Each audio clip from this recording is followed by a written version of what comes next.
Maintenant, je vais vous interpréter un titre dont l'interprétation que je vous fais est assez décriée.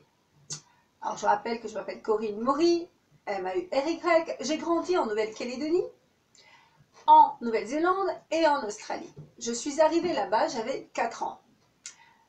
J'allais à Wellington, j'allais à Auckland, à Rotorua, à Taupo, à Rarotonga, etc.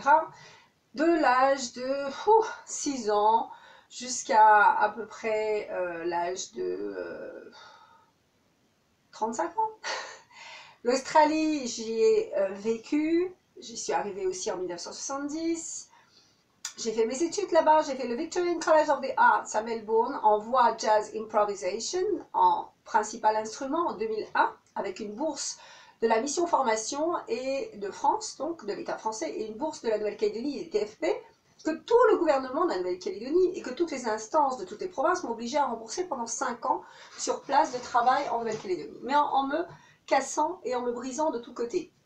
Je ne comprends toujours pas pourquoi. C'est comme là aujourd'hui, on me demande 500 000 € d'impôts avec une société qui fait 40 000 € de bénéfices nets. Je pense que ça suffit. Des huissiers de justice de tous les côtés, des mandats internationaux, mais enfin, qu'est-ce que c'est que ce délire? Qu'est-ce que c'est que c'est fou? 40 000 € de bénéfices nets par an ne font pas 6 000 € d'imposition, surtout quand on est au régime du bénéfice réel simplifié, que je suis la comptable. Et là aussi, je ne peux pas comprendre. Vous avez des gens qui sont en Espagne, qui sont des Polonais algériens, qui sont inventés être mes comptables. Je ne vois pas où est le délire, là. Je pense qu'il faudrait peut-être arrêter dans les vols de passeport, les usurpations d'identité, m'inventer des maris, des enfants, des frères, des sœurs, des parents à Lille ou à Strasbourg. C'est pas le cas. D'accord? Mes parents, ils sont retraités à Nouméa. Mon père est un ancien de l'administration française en tant que professeur des écoles et directeur d'école. Ma mère est coiffeuse. Ils vont très bien. Mais nous sommes un petit peu, si vous voulez, excédés de temps d'harcèlement et de temps de corruption. Quant à ces faits, je suis pianiste, je suis chanteuse, je suis aussi peintre, designer en joaillerie. Je ne vois pas pourquoi on me vole mes valises et on me vole mes dessins. On ne me paye pas les 300 000 € qu'il faut sur le compte. On se casse avec mes peintures et quelqu'un d'autre va sortir le textile à ma place en disant je suis la designer. Non, ça marche pas comme ça la vie. Donc au bout d'un moment, eh ben, écoutez, faudra que les gens payent leurs additions de leur corruption, et notamment me faire payer en plus leurs impôts et m'inventer des mariages fictifs sur internet, ou des divorces, ou des contributions à. Je n'ai jamais loué d'appartement à Paris, je vois pas ce que mes affaires font dans l'appartement de je sais pas qui, et pourquoi on me les rend pas aux objets trouvés, quand on me vole des valises, quand on vole ci ou quand on vole ça. Maintenant, ça devient du délire complet. On ne peut pas inventer des enfants à quelqu'un qui n'en a jamais eu. J'ai jamais été la belle-mère d'ailleurs de ces enfants-là, ni leur sœur, ni leur demi-sœur, ni quoique demi-sœur, j'en sais rien. Peut-être que quelqu'un s'est inventé en cherchant justement sa paternité, être de mon sang. Le problème, c'est qu'il s'est trompé. Je suis absolument pas entière et mon père est absolument pas entier. Donc je ne suis pas Annabelle, je ne suis pas la sœur d'Annabelle et je pense qu'ils le savent très bien. Mais quand il s'agit de racketter du fric, ils sont là. C'est comme New York, je ne suis jamais allée de ma vie. Alors qu'on ne me parle pas de sécurité aux États-Unis parce que quelqu'un voyage régulièrement à New York avec un passeport volé et ça fait 3 ans que ça dure. Et en plus, l'argent qu'il y a sur un compte aux États-Unis, c'est le mien, c'est pas celui des gens en question. C'est de l'argent qui a été volé il y a 3 ans, justement, et c'est la raison pour laquelle mon passeport a été volé, pour avoir accès à ce fric. Donc un jour ou l'autre, il faudra que ça se paye. Pour l'instant, moi, je reviens à la musique.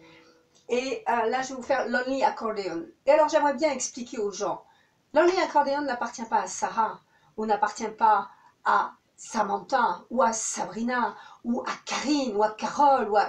Écoutez, c'est de la musique. La musique, elle a été écrite, c'est une musique russe, qui a été écrite par M. Isakovsky. Et je vous conseille d'aller faire un peu de recherche historique pour comprendre pourquoi il a écrit ce titre.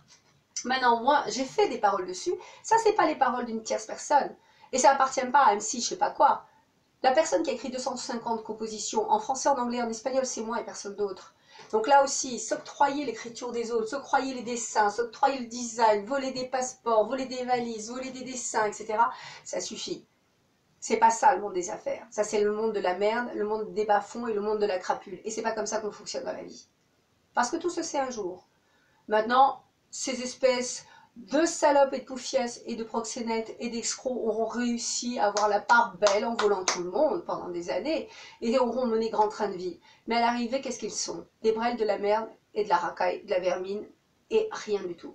C'est des pisseux de la vie.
l'infini.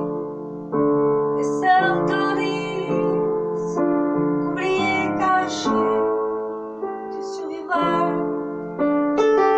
Car de temps en temps,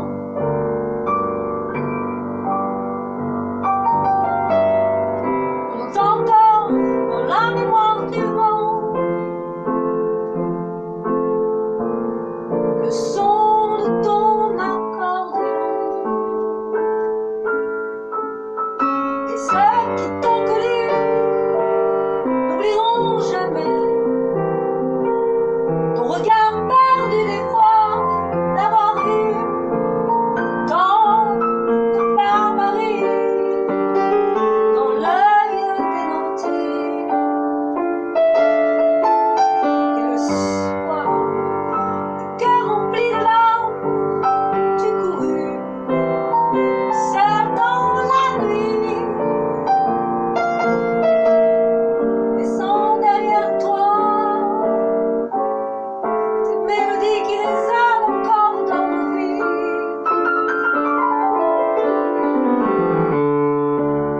Un accordéon posé à terre, seul dans la nuit, un instrument devenu solitaire sans mélodie.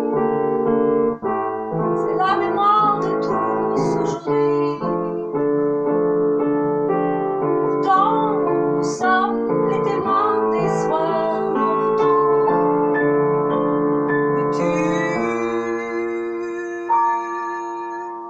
racontais ta vie dans un accordéon. Et personne n'oubliera jamais ce soir d'été, plein de lune et de regrets,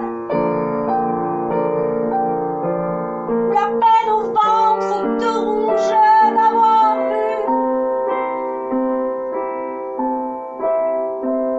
et d'avoir perdu toute espérance d'une vie douce et tendre.